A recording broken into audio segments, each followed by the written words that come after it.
Welcome, everyone, to the Thomson Co. MyHR Genius program for the month of April. My name is Kevin, and sorry for the delay. We were trying to figure out where it was, why it wasn't starting. So sorry, we're starting a couple minutes late. So this month we are going to talk about interviewing and recruiting, and we are going to have a lot of slides. There's a lot to cover in the whole concept of, interviewing and recruiting and everything that goes into that. So we're going to try, and we're going to try to get through everything, and we have a lot to cover. So there's going to be stuff that we are just not going to be able to cover, but that's just, interviewing and recruiting is pretty much like, 2+ hours worth of programming.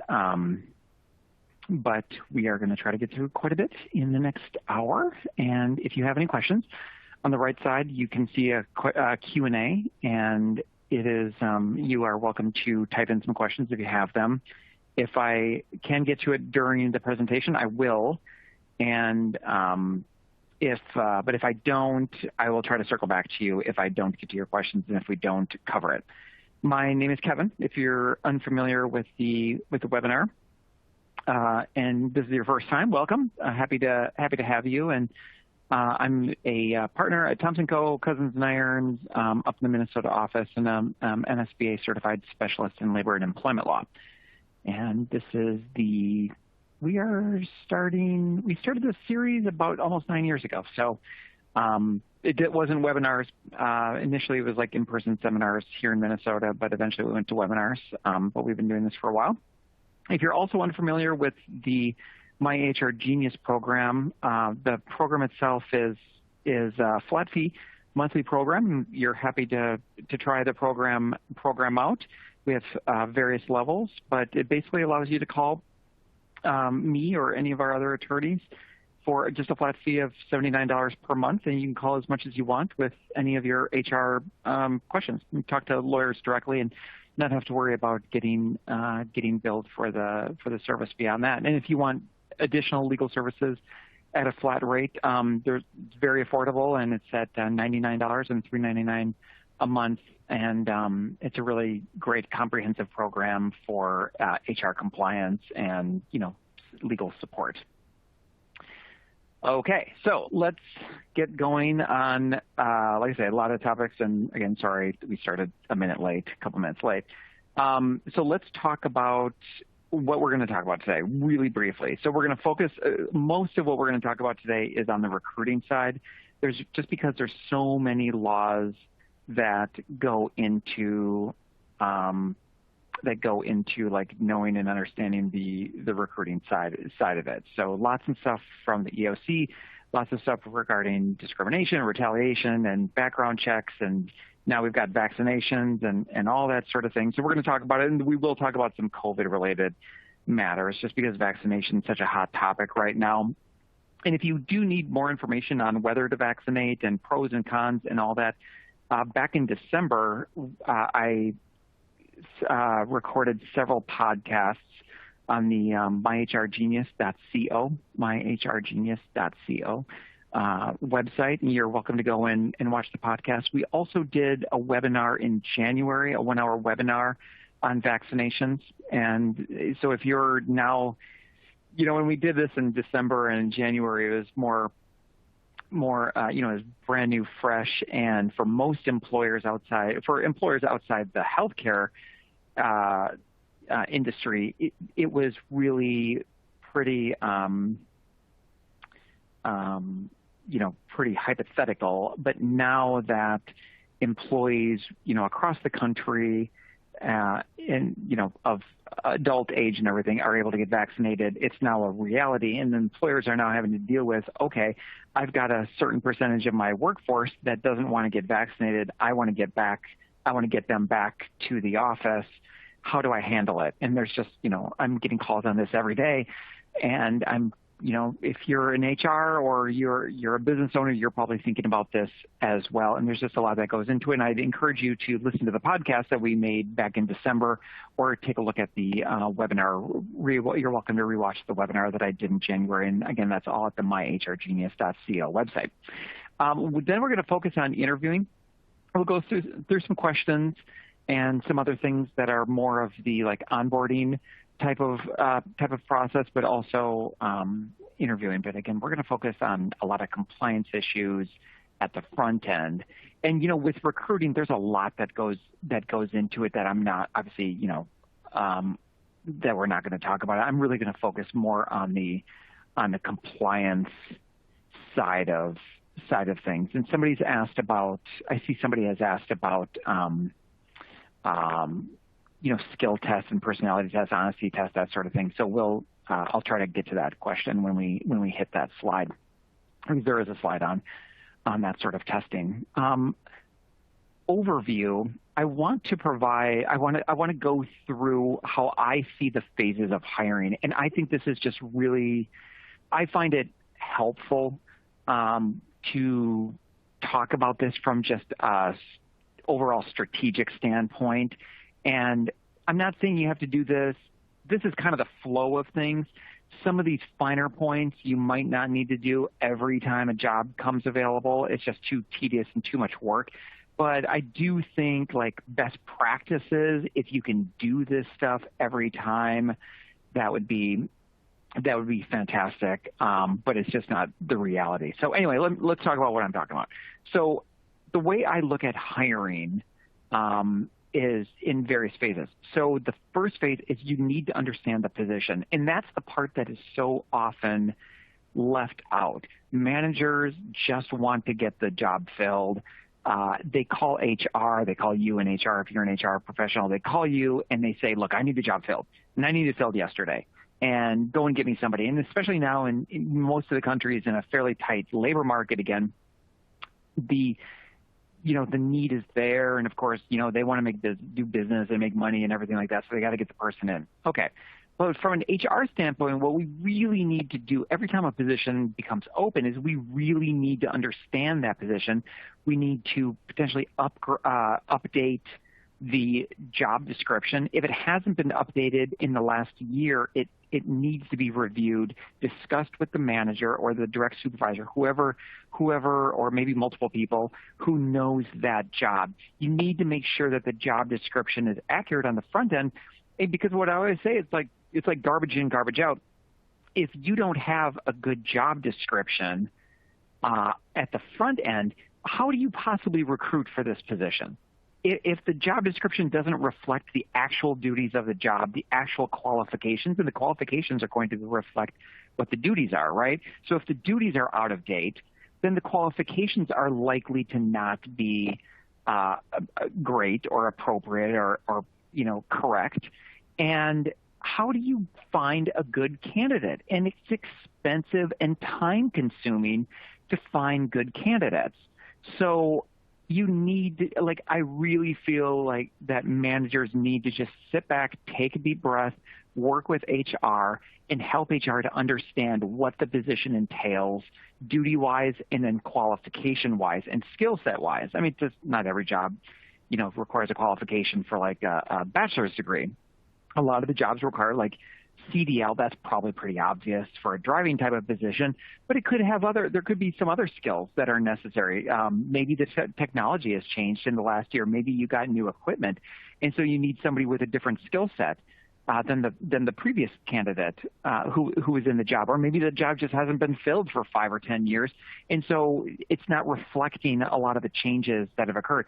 This all needs to happen at the front. This is the first step, right? So this is the first thing, and then along those lines, if you're determining what the duties are and you're updating the job description, you'll have to determine, okay, is this the sort of thing where we're going to do some pre-employment screening? Are we going to should we be doing background checks?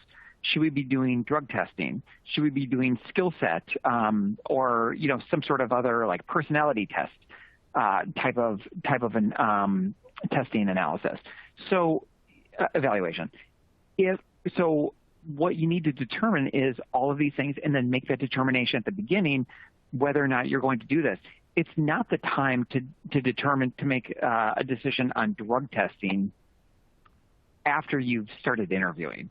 Like after you start interviewing, you're like, oh my gosh, a couple of these guys are like potheads, and they're, we got to make sure because they look a little risky coming in and doing the safety sensitive job. That's not when you decide to do drug testing. At the interview stage, it should be well in advance. People who come in and interview should know in advance that there's going to be a background check, that there's going, maybe a background check, maybe drug testing. They should know this stuff in advance so they can apply. Then we get into the second phase, which is recruiting. So phase one, might take some days. Then we get into recruiting.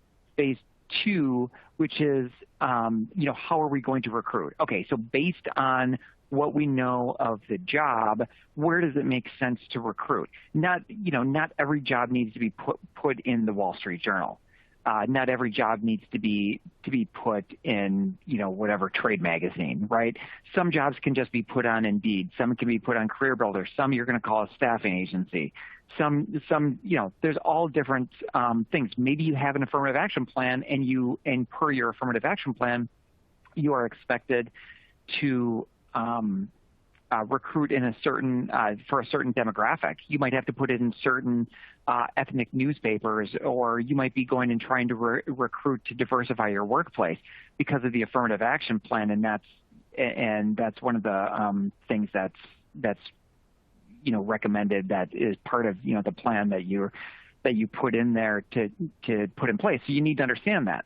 So then, once you determine how to recruit, because again, every job doesn't need to be recruited the same way, then after that, you're going to take in applications. You're going to evaluate them based on their qualifications. Pre-screen, do some interviewing. That's a pretty typical process for people. And then you're going to conduct the formal interviews, probably the second interview. Maybe if it's a higher level position, they might interview with multiple people, and they might be informal or formal or even group interviews. So you're going to determine like what makes sense, right? So when you're interviewing, if you're recruiting for a CEO, it's obviously going to be different than if you're recruiting for somebody who works in the warehouse. You're just going to have a whole different process. And you might have a headhunter with the CEO, and the CEO might meet with the board, and they might do dinner, and they might also meet with potential staff informally, not in a formal interview process, but just to see the facility and meet with some potential staff that might be working for them. It's very different than if you're hiring, somebody at a different level in the organization. But we're going to evaluate and do the testing, and then ultimately we're going to make the offer. And there's a bunch of other stuff that goes into that. You then get onboarding and doing the employee handbook as part of ongoing. You might have some training, like harassment training, other sorts of skill-based training, duty-based training on the job. Obviously, you're going to do the I-9s to ensure that the person's qualified to work in the United States legally, because of that they have work authority in the United States. That's always a condition of every job that somebody applies for in the United States. Okay, there's your overview. So now we're going to get into some of the specifics on compliance. And again, there's a lot of other things that we're not going to cover here, but we're going to do as much as we can in the next 45 minutes. So background checks. Okay, so a lot of companies, can you do background checks? Yes, background checks. You can do different types of background checks. You can do criminal background checks. You can do consumer-based background checks. There's a lot of reasons for doing background checks. And again, background checks, when I talk about background checks, I mean criminal or consumer-based information. There's a lot of different reasons for doing background checks, the nature of the job. And again, everything comes back to understanding the job, understanding the position. And so you're going to have to understand the nature of the job. You might not care about somebody's criminal history for some jobs, and for other jobs, you might care a whole lot about somebody's criminal history. But the reasons to do it, there's a lot of reasons. Obviously, you want to see what the person's character is, because you're making the determination that the person's character is going to be important for understanding their fit within the culture of the company or the organization. And also their character might make them qualified or disqualified for the job. You might want to understand if they've got a history of dishonesty or violent behavior. For some jobs, if they're working by themselves, you might not care so much about a history of violent behavior. In other jobs, you might care very much if they're working side by side with people and they have a history of lashing out and being violent. You probably don't want to hire that person. So you might want to figure out whether or not what the person's history is.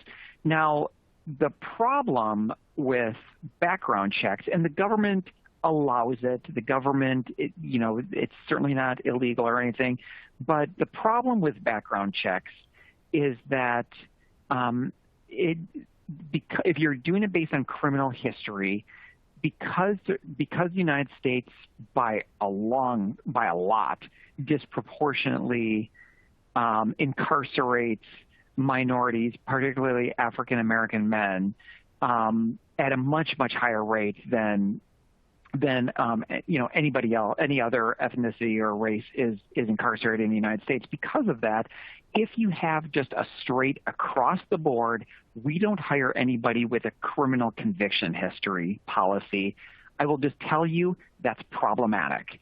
And you better have a good reason for it. And that reason needs to be based on the qualifications for the job or your client's expectations, something related to the job. Because for the most part, you should not have an across the board, we don't hire anybody with criminal conviction history policy. That again is problematic. And so I'll show you, well, we're not gonna show you anything. Actually, I'm sorry. I'm gonna bounce back to this. Because of this, the EEOC has come out with some guidance. That band slide was in the wrong place. Sorry. So the EEOC has come out with some guidance, and they talk about the guidance and the type of analysis that you need to have when you're considering qualifications for the job and whether to do background checks. So here's, by the way, a slide on the FFCRA. If you are doing background checks, you need to comply with, and state law might also, depending on the state that you're doing the background check, it also might impact the requirements that you have to get. But for the most part, under federal law, in order for a third-party reporting agency to give you information about the person, the employee needs to authorize it in writing. And that's the case for a lot of, if not all, state agencies as well, that you need to have authorization from the person you're doing the background check on before this third-party agency is authorized to start accessing criminal history information and all that. The EOC guidelines that I was mentioning, that I was referencing before, they look at things in a couple different ways. One, the EOC distinguishes between an arrest record and a conviction history. And with an arrest record, the EOC says, when somebody's arrested, again, because minority candidates, because minorities generally are much higher rate of arrest and conviction, there's a disproportionate impact on if you have a policy prohibiting, saying that you're not going to hire anybody with an arrest or a conviction history, it's going to disproportionately impact minority candidates for this job, just based on statistics. So, but the EOC looks at it and they say that there's a very weak correlation between the person's arrest record and their disqualification for a job. So generally, and there's also at least one state, Wisconsin, at least one state prohibits employers from using arrest record as a basis for denying hiring. But for the most part, the EOC believes and has found that employers should not be basing anything on an arrest record, that if they're going to base anything, it's going to be on a conviction history. But even then, if you are going to base your policy on a conviction history, and you're going to say, look, we're not going to hire anybody. Maybe you don't have an across the board, like we don't hire anybody who's a convicted, convicted of anything. Maybe you don't do that. Maybe you just say, you know what, we're not going to hire anybody who has a history of a violent crime and they've been convicted of violent crime, whether it's like a sex crime or, murder or something like that. Any sort of violent type of crime, we're going to say that that person's not qualified to work at this job. Okay, fair enough. You've limited it, so it's not the whole population of convicts. So you've limited it, and that's a good idea. But then what you really need to do is look at and say, okay, is that policy, how does that make sense for this job? For this specific job, does that underlying conduct, that violent conduct, make them not qualified to perform the duties of this job? And so you want to look at it, you want to understand, so you want to talk to the person and ask them what the situation is, like what was the situation with their conviction, and then you need to apply it against the duties of the job. Again, it goes back to understanding the job description. And then you need to make individual analysis to determine, yes, that person committed murder, and that person therefore is disqualified to work as a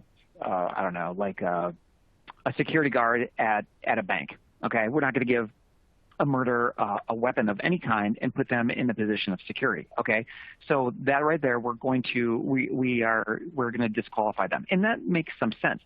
But would like a murderer be disqualified from working by him or herself in a warehouse where they're just lifting boxes and loading them onto a truck? I don't know. I mean, I think that's a harder sell, right? And I'm not saying go ahead and hire the person because ultimately that's not a protected class. And so, yes, you could make but you should be making an individualized assessment into this. And maybe you say, yes, they are disqualified because we just don't want to hire murderers. Okay. But the point is that you're going through this individualized assessment to make a determination as to whether or not they're qualified for this specific job. Because what criminal history is allowed or not allowed for one person might not necessarily make sense for another person. So, okay, this is an old example that I gave years ago at a seminar or webinar, and so I really like it, and I'm kind of a big fan of He-Man. He-Man's kind of making a comeback from the 80s, so I thought I'd bring out the Mr. Skeletor. So, okay, so how do we apply this, right, with the background checks? So you interview Mr. Skeletor. You run a fitness center. You own a fitness center. Congratulations. Okay, so you interview Mr. Skeletor. That's Mr. Skeletor to the right, if you're not familiar. And you liked him. And he met all of the qualifications for the job. He's got, he seems like a nice guy, very smiley, and it always shows his teeth, right? And lots of personality, lots of muscles. Perfect, like smiley muscles, personality, perfect for a fitness center. Background check, not good. Missed credit card payments, hasn't paid his electric bill since 1983. I think that's the year He-Man came out. And he has a conviction of jaywalking. Pretty bad stuff, right? Also, there's an indication he doesn't like puppies. The manager is the hiring manager who's going to oversee Mr. Skeletor is having second thoughts and wants to withdraw the offer, right? So Mr. Skeletor's got some problems. But the question is, so the way we approach this is how, are these problems, the missed credit card payments, the electric bill, the conviction for jaywalking, how do those impact his qualifications for the fitness center job? That's what you need to be asking yourself. And maybe they do. Personally, I don't think they do. I don't know how jaywalking, credit card payment, and electric bill indicates and disqualifies him from a job. But this is what you need to understand. Like, okay, this is his background. These are the problems. You talk to Mr. Skeletor, you find out, and you measure it up against the qualifications for the job. And if you make the determination that he's not qualified, you pull the offer. But in this situation, you probably should give him, not nix him from the job, from consideration from the job, just because of this reason. Okay. Other types of testing. We're going to move on from background checks. Other types of testing, we've got aptitude, psychological personality testing. This sort of testing is risky. I'll just tell you right up, if you're doing aptitude, psychological, and personality testing, skill-based testing is going to be better. That makes more sense. You have to, even with skill-based testing, you need to show that it's necessary for the job, that it measures something appropriately, so that you understand the skills and the person's qualifications. So skill-based testing, like a typing test or an architectural drafting test, those are examples of like skill-based testing. But you might have other types of testing. I suppose if you're like trying to be a wrestler or something like that, you might have the person, show some wrestling moves or whatever to make sure that they can, do a chokehold or whatever, for some sort of skill-based testing. But, while allowed, aptitude, psychological, personality tests, those are very risky. I would be very careful, cautious with them, and only do them for select positions where it makes a lot of sense, and where there's an absolute business justification need for it. And normally we see that sort of thing for professional positions, and especially in the C-suite. So, but I would just say generally it's allowed, but if you're going to refuse to hire somebody based on their psychological profile or their personality test, I would just say it's risky. So that's what I would say. Lie detector and honesty tests, can't do polygraph tests, and then written honesty tests, not necessarily illegal, but again, I would be cautious. That is, and that's that's testing as opposed to somebody who lies and you find out that they lie on a job application. That's totally different. Or if they lie on their resume, like I would have no problem pulling a job offer or firing the person on day 2 if I find out that they've lied on their application, or they've lied on their CV, and you find out later on. If you want to fire them for lying, I don't have a problem with that. Sometimes employers will get in a situation where they find out, where the employee comes to them and they say that, hey, by the way, I was, Fred yesterday and now I'm John today because, oh, sorry, I was illegal before, but I got legal now and I'm now legally able to work and be in the United States. But yeah, I've been lying to you for a while, but now I'm good. So if we could just do a new I-9 and a new application and everything, I'm just going to, onboard under my new real name. Here's my social security number. Totally fine. You could totally take that person and hire them and onboard them and whatever you want to do with benefits, grandfather them in or not, it's fine.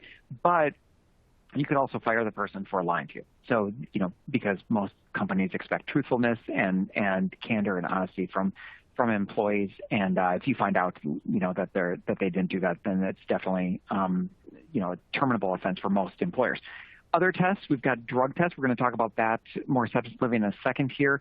And then we've also got medical tests that would occur post-offer if you're doing some sort of physical type of test. But you absolutely cannot ask or do any sort of medical testing before a job offer is made. You might be able to talk to an employee about their qualifications for the job. Like they come in and they've got like one arm and it's a job that you're pretty sure takes 2 arms because of, the nature of the job. You can ask the person, you don't have to ask them about their arm. It's pretty obvious. You could ask the person about their qualifications, and how they, if they, just say, hey, this is a job that requires you to lift 100-pound boxes over your head. Can you perform that job? And if the person says, yeah, no problem, I'm going to be able to do that, it's like, okay, well, I guess you'll figure out if you can accommodate them later, but you can't ask them about their medical condition itself, per se. Somebody asked, so going back to the earlier question about aptitude tests and the does the employer have to provide a copy of those? And that's going to come down to the state. But I do think as a general, the answer to that, and like background checks, like in Minnesota and California and some other states, you have to give a copy of the background check, for example, when you're doing it. But for other tests, for the other sorts of tests, I think that's the best practice to give a copy of it over. But except on unless the state requires it, I don't believe it's required. Questions to consider when you're thinking about any sort of test, like aptitude, drug test, background test, whatever it is. Does the test actually measure what you think it measures? It had better. Anytime you're doing this sort of thing, again, background test, any sort of test, you need to make sure that there's a legitimate, direct reason for why it makes sense to do this. If you're just gathering this information to gather it, that's not a good idea. It's also a big waste of time and money, and hurts you on the recruiting side. So you need to make sure that the test measures what you think it measures. Has it been helpful in meeting your goals in the past? You might want to ask yourself that. How has this worked in the past? If it's not done any good at all for you, it had measure, in finding qualified candidates, then why keep doing it? Can you get the same information without the test? If you can, then you shouldn't. Then you should use that other method. If you don't need to know the person's background, criminal history, why gather it? Just for funsies. I mean, that's not a good idea. It's also expensive, waste of time. And then you should always be looking and monitoring the data to understand whether or not the test is disparately impacting protected groups. So, minorities, women, people with disabilities, those sorts of groups that are protected by state and federal law. So in that situation, you should be monitoring to collect the data and to understand what the impact has been. And if it's been bad, you might want to reassess and constantly look at this and ask yourself whether or not the testing is serving the purpose that you want it to serve. Okay, social media. We're going to jump now. One of the hotter topics on recruiting is whether or not you can ask for somebody, like whether or not you can ask a candidate to provide their social media account. And the answer is not a good idea. So what I would, in some of these states, and the next slide over, I think, shows the states where this is banned. But it's very common. Can you look at somebody's social media? Like if you get a candidate, can you go and check them out on LinkedIn? Can you look at them on Facebook? Can you make decisions based on what they're saying on social media? Yes. So you can, but then there's a difference because a lot of, I don't want to say a lot of companies, but there have been some reported companies that have wanted to get that login access to the person's social media. And that's where the line should be, it needs to be drawn. Now, on the recruiting side, is it a good practice? Like I said earlier, like you want to have a variety of different channels for recruiting. You want to show diversity in your recruiting, because if you recruit from just like one source, if you're only recruiting from the Wall Street Journal, right? You're likely to get the same type of person. If you're recruiting just from word of mouth from your current employees, you're likely to get the same type of demographic candidate for the job. You need to diversify your pool that you're going after. And there have been some recent EOC decisions and movements on this where they've gone after some companies for just posting jobs on like Facebook, on social media, because those jobs, those positions are targeting younger people, and that has been the EOC finds that to be a problem. So again, we should be watching out how we're recruiting, not just recruiting through one channel, but through multiple channels, including job banks too. Like put in the state job bank is a really good channel to do it. And then I had mentioned that a lot of states have bans on asking candidates for their social media access, and there are, like I said, 26 states, in fact, that have limitations on what you can ask for from candidates as far as their access to their social media accounts. Like, it's just not a good idea. And here are those states, that a list of those states, if you are in them, of states that have some sort of limitations on these social media inquiries.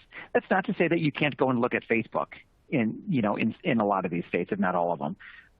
You can go see what somebody's posting. You could hold it against them if they're posting stuff that disqualifies them from working, or if you just feel like they're not a good cultural fit, that sort of thing, based on what they're posting. But asking them for controls of their usernames or passwords, as this California law specifically says, is a problem. So you just can't do it there. Similarly, in Illinois, can't ask an employee or a candidate to disclose their username and passwords. Right?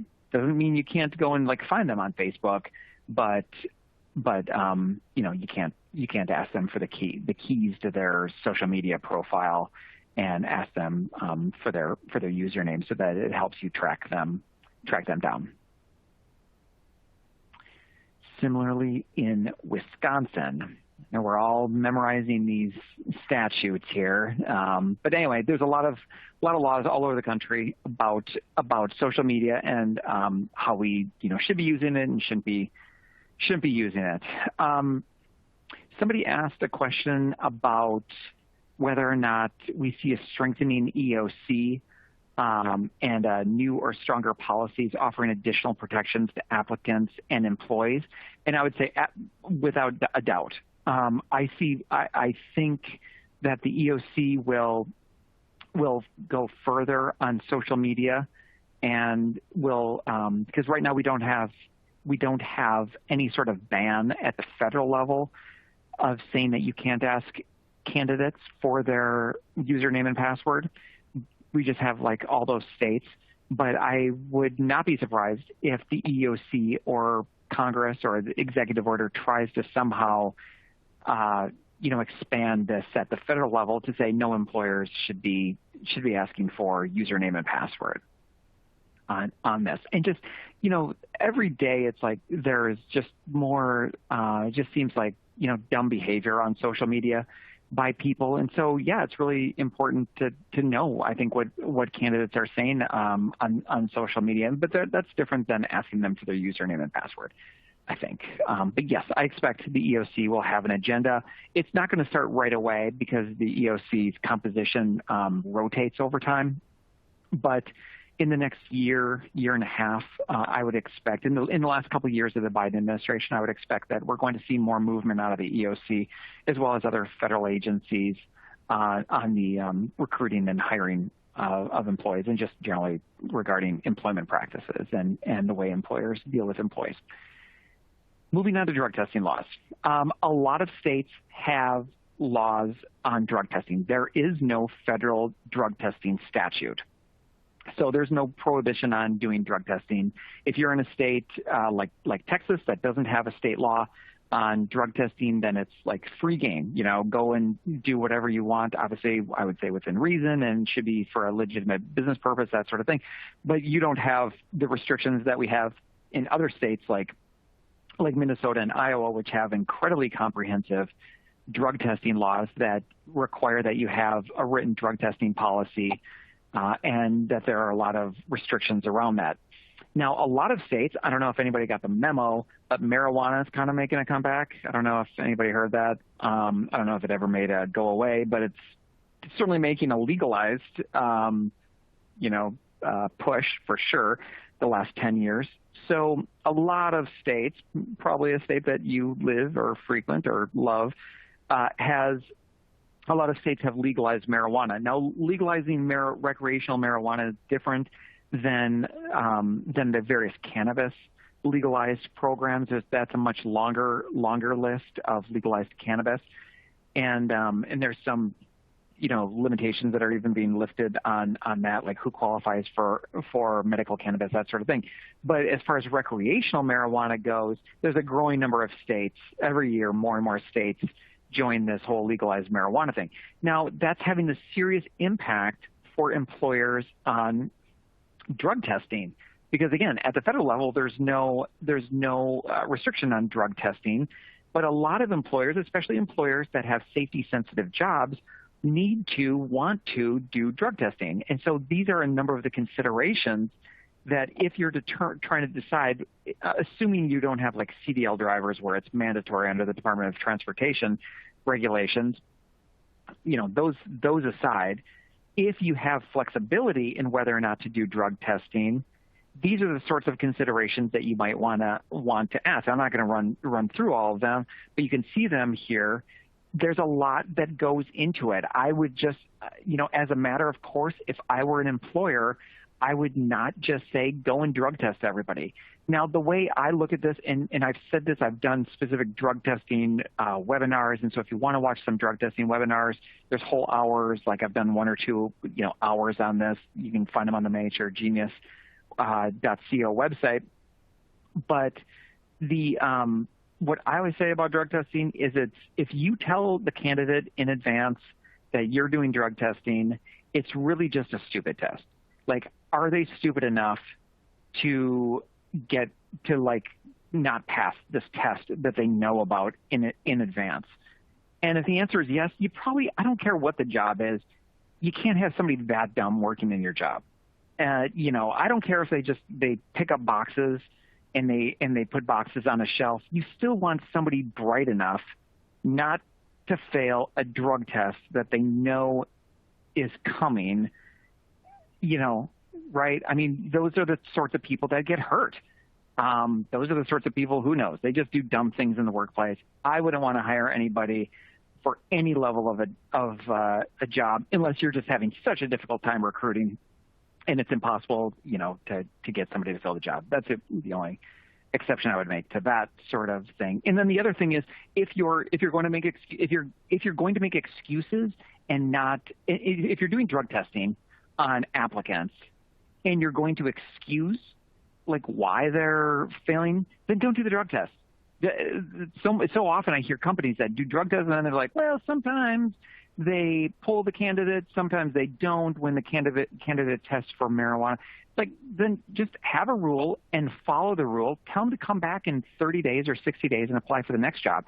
But I wouldn't make exceptions. Now, where I would make an exception is that, and this is becoming increasingly common, especially in those states that have recreational marijuana, I would make an exception.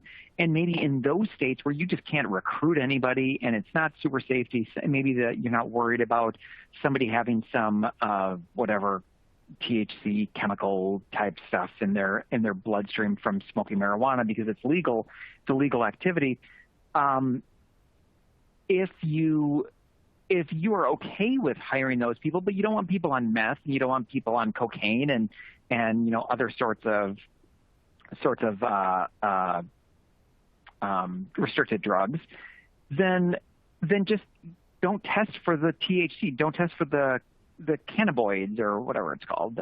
Don't test for all the marijuana type of stuff, related chemicals. Just tell your testing lab, don't test for those. And that's becoming increasingly common because, people have to, especially in the tight job market, you got to find candidates. And if all your candidates are failing the drug test because of marijuana, then maybe just take the marijuana test part out. You don't have to you don't have to test for everything under the sun, especially in those states. I mean, you don't have to test at all in pretty much every state. So, except for like CDL, which is different. That doesn't apply to CDL.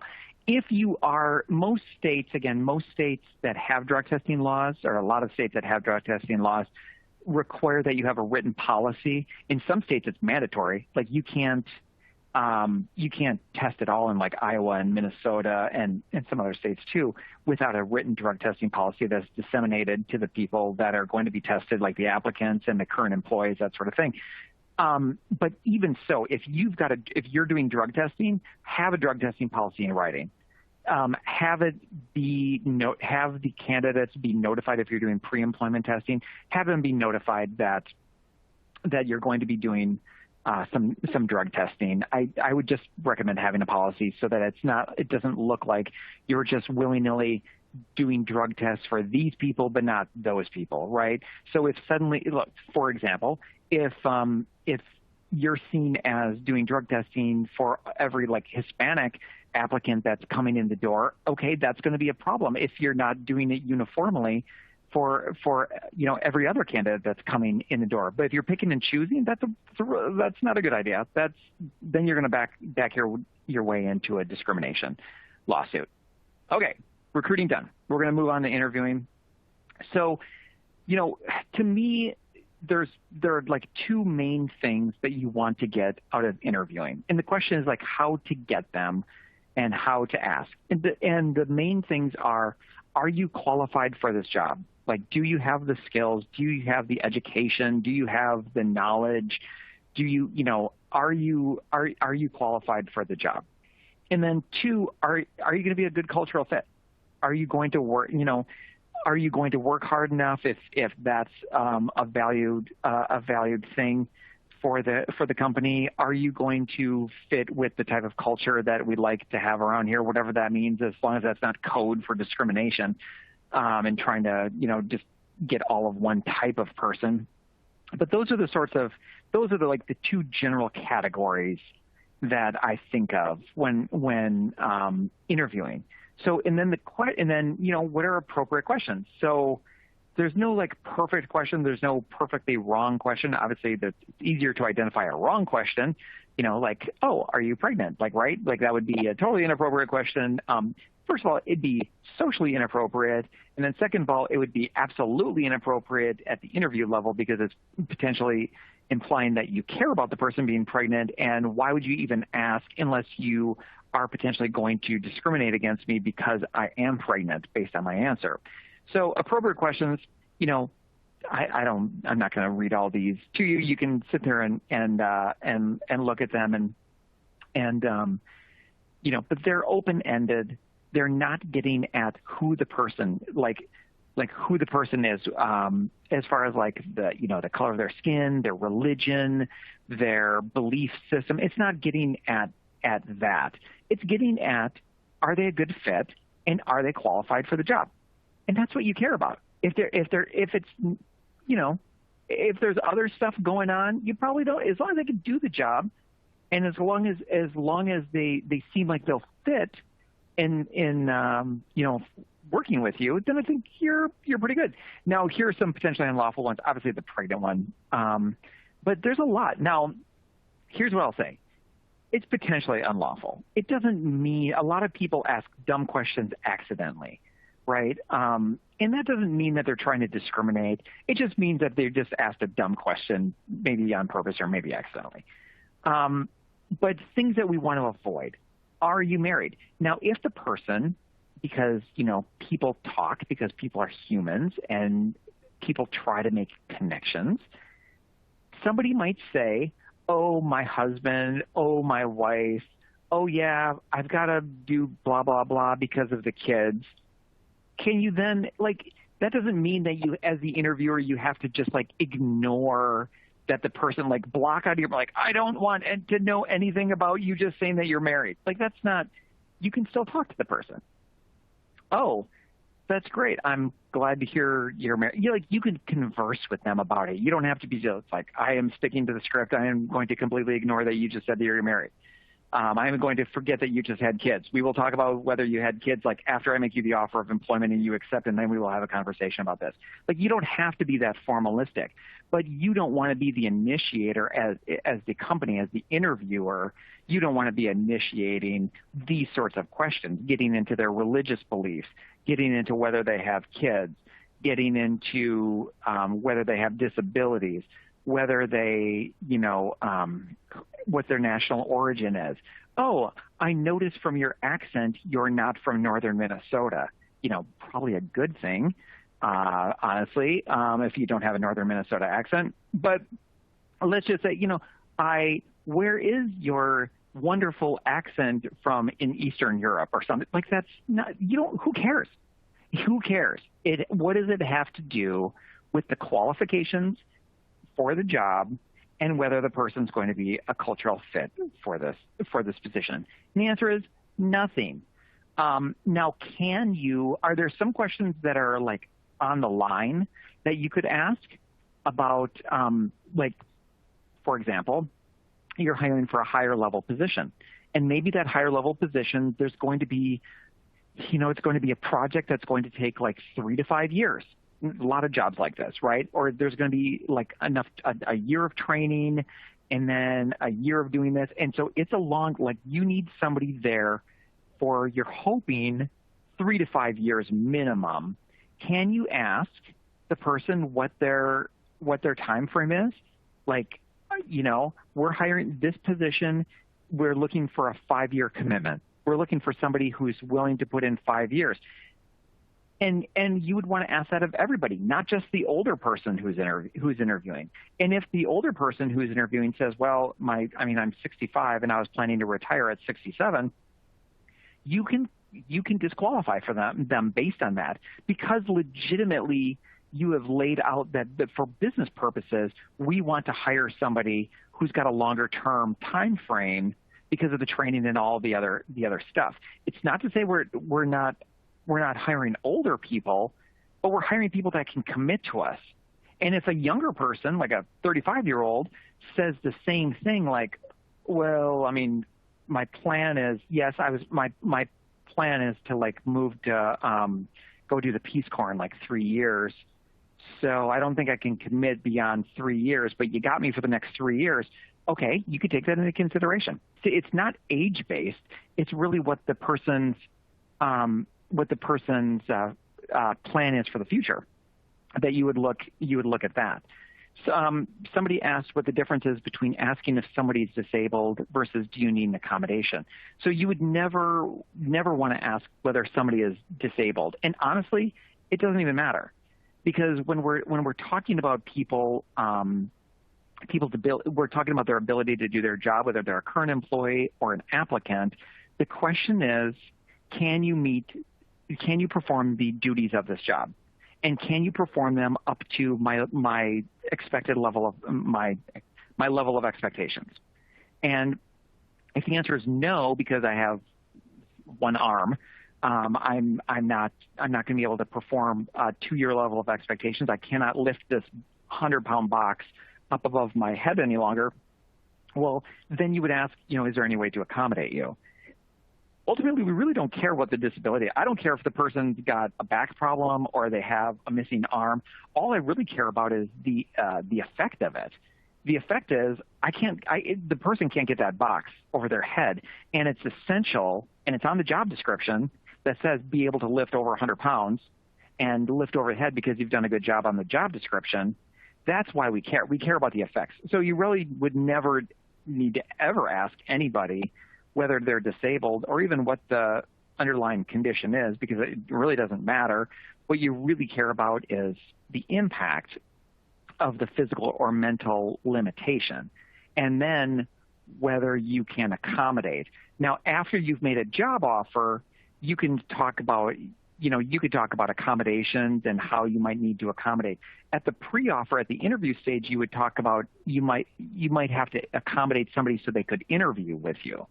So if they can't, because they have a leg problem, they can't walk up to the second floor to where the interview is going to be, back when interviewing in person was a thing, a wider scale thing. And so you might want to accommodate them by having the interview on the first floor. So that's the accommodation at the interview stage. And then if the person presents some sort of disability or limitation or whatever, but you're kind of getting a sense from what they've said or what they look like, whatever they're presenting, that they might have difficulties performing the essential functions of the job, then you would ask, hey, look, this job requires, because it's on the job description. Again, if it's not on the job description, you're going to have a problem. This is why we have to do the job descriptions right in the first place. But you would say, look, on the job description, it says you have to be able to lift over 100 pounds. I want to make sure that you're able to do that. And if you need an accommodation, we can talk about that. But do you feel like with an accommodation or without an accommodation that you're going to be able to lift this 100-pound box over your head? And if the person's like, yeah, no, there's no way I'm going to be able to do that. I didn't realize that was part of the job. I thought I was going to be able to drive a forklift. And then the answer is like, no, this isn't a forklift job. Okay. They're not a qualified candidate. So you can move on from them. Okay. So we've covered some of this slide through that conversation, but there is a difference in the questions that you can make before an offer of employment's made and then after. And so it's really critical that you understand that there's a real limitation in the sorts of inquiries that can be made of a person before an offer is made and then after an offer is made. After an offer is made, you have more of an ability to have this conversation about accommodations and ensuring that they have the right skill set and qualifications. Okay, last 2 minutes, I want to talk about COVID because everybody always talks about COVID. And the question these days is, can you ask candidates if they're vaccinated? And the answer is yes. You can mandate vaccinations. So I think that's actually the next slide. There we go. So you can mandate vaccinations if you want. That means so. However, here's what I would say. If you are not mandating vaccinations, and most of you probably aren't, if you are not mandating vaccinations, why would you need to know if a candidate has been vaccinated? I would ask if it's a necessary qualification, because you would say, hey, look, everybody's vaccinated here. It's a requirement. Are you vaccinated? And the person might say no, and then say, okay, is there a reason why you didn't get vaccinated that you'd like to disclose? And they might say, well, because of religious reasons. Okay, at that point, that's one of the two religious reasons, and disability would be two reasons why somebody legally could refuse to be vaccinated. But if you don't mandate the vaccination, why would you care? Because you're not mandating it from your current employees. Why would you use it as a factor to weed out applicants from work for you? I wouldn't ask it. I would not ask it unless you're mandating, because it's really just a waste of information that you might be soliciting. So. Okay, that is it. Thank you for your hour. I really appreciate it. You are welcome to reach out to me at any time at kmosher@thompsonco.com, or feel free to call me at 651-389-5007. Next month, we will have an exciting webinar, May 20th, on So You Want to Know About Workplace Safety Rules and Obligations. If you have any questions on this presentation, you are, again, free to reach out to me. I hope everybody has a great month.